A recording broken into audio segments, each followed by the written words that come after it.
Les soft skills, mode ou mutation. Depuis l'arrivée des nouvelles générations nées avec Internet, les directeurs des ressources humaines sont bousculés. Les formes de leadership basées sur l'autorité ont été remises en cause et en conséquence, les compétences humaines sont valorisées aux dépens des compétences techniques, puisque celles-ci peuvent s'acquérir tout au long de la vie professionnelle. L'empathie, la créativité, la capacité à dialoguer et à expliquer sont devenues des qualités essentielles dans le management des femmes et des hommes. L'empathie en particulier prend une nouvelle dimension.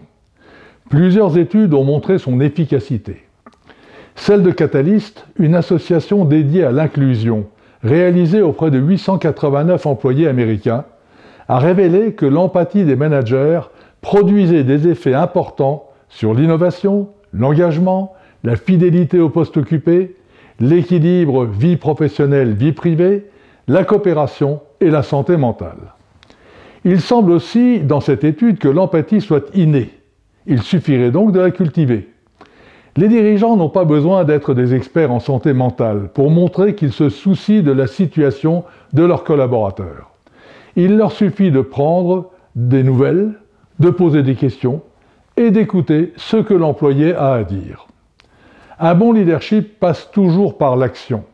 Les gens feront confiance au leader et ressentiront un plus grand sentiment d'engagement et de dévouement lorsqu'il y a une concordance entre ce que le leader dit et fait. L'empathie en action, c'est comprendre les difficultés d'un employé et proposer son aide. C'est prendre en compte le point de vue d'un membre de l'équipe. Les gens ne se souviendront peut-être pas de ce que vous dites, mais ils se souviendront de ce que vous leur avez fait ressentir. L'empathie contribue à l'établissement de relations et de cultures organisationnelles positives. Elle est ainsi source de résultats. Les recruteurs ont longtemps privilégié des formes d'intelligence logique, telles que la capacité d'analyse ou de calcul. Aujourd'hui, c'est l'intelligence émotionnelle qui est la plus recherchée, c'est-à-dire la capacité de ressentir des émotions, de les faire partager et de composer avec celles des autres. Les nouveaux outils que sont les technologies numériques, la robotique et l'intelligence artificielle sont des assistants qui ne remplaceront jamais l'humain, car justement, ils n'ont pas de capacité émotionnelle. Un ordinateur peut reconnaître un visage, mais il ne peut pas le trouver beau. Il a de la mémoire, mais il ne peut pas avoir de souvenirs. Il peut produire des images, mais n'a pas d'imagination.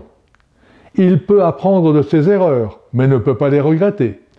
Il peut comparer des idées, mais ne peut pas en avoir. La véritable intelligence, ce n'est pas le QI, mais la capacité de survie, ce que ne peut générer aucune intelligence artificielle. Alors oui, les soft skills constituent une mutation dans l'art de sélectionner les talents que l'on veut s'attacher.